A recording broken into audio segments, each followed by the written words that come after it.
Бізде келесі мысал, ол физикаға байланысты. Орташа жылдамдық жалпы физика, оның ішінде механика тарауының ішіндегі қозғалысты сипаттайтын, геометриялық сипаттарын сипаттайтын кинематика бөліміне тест кітапшасынан алған өте көп кездесетін есептердің бірі.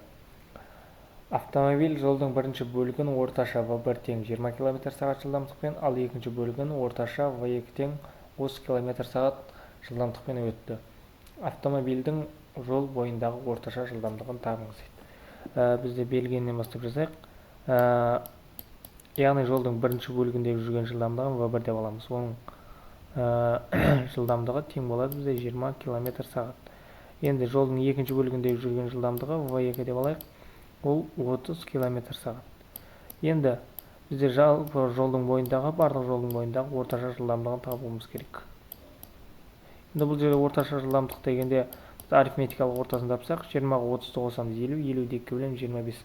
25 деген жауап жоқ, біз сонда жоқтап 24 дегенді белгілеуіміз мүмкін. Әрине ол дұрыс жауап. Ал енді бізде кейде бұл әдіспен шықпай қалуы да мүмкін.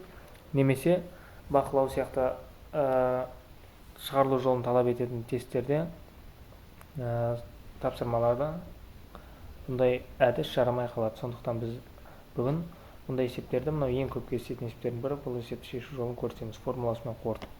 Жалпы кітаптағы формула кітаптардан қарайтын болсақ, орташа жылдамдықты табатын формула ол мынандай.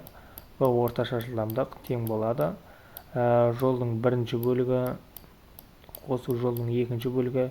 Жолды қанша бөлікке бөліп жүрген, мысалы 3 бөлікке бөліп жүрген болса, S3-ті қосамыз осылай кете береді. Бізде әзірше 2 бөлікке бөліп жүрген, сондықтан S1 S2 деп қана алдық. Және де сол уақыттарды қосамыз, T1 плюс T2. Енді бізде жалпы жол дегеніміз бізде тең болады. Неге?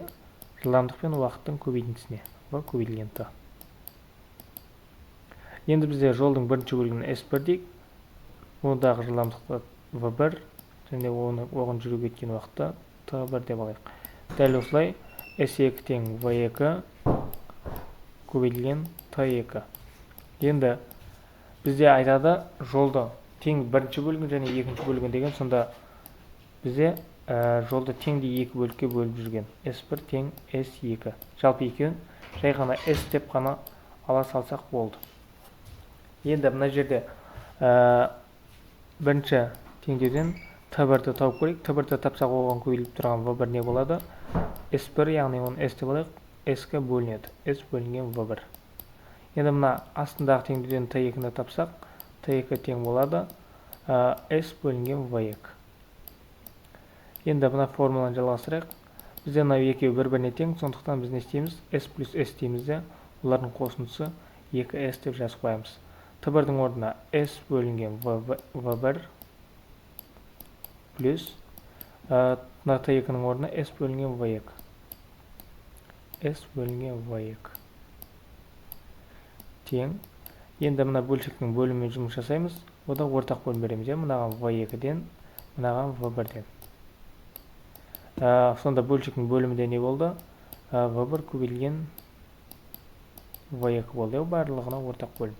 Ал үстінде S V2 плюс S V1.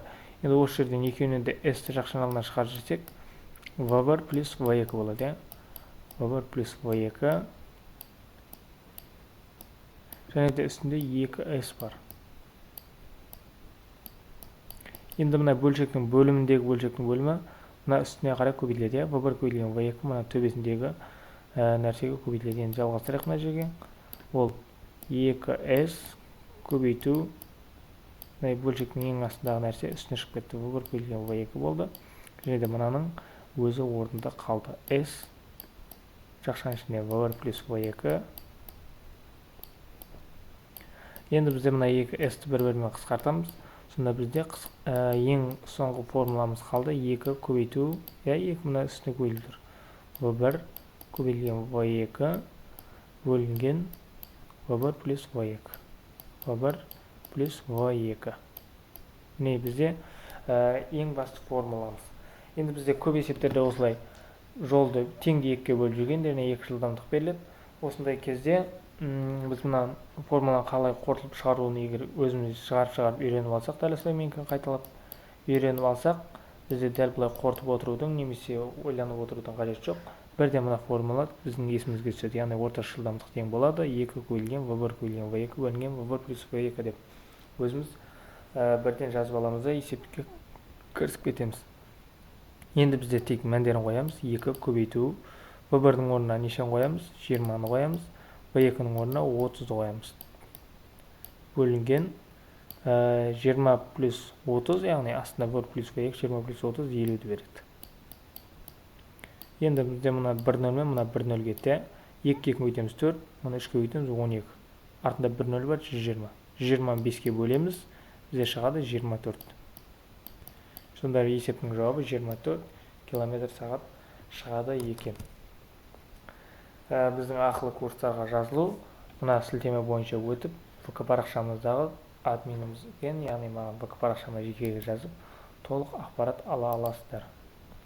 Каналға жазылуларыңызды сұраймын. Келесі сабақтан айырылып қалмас үшін бізде тікелей эфир сабақтарда көп өтіп отырады.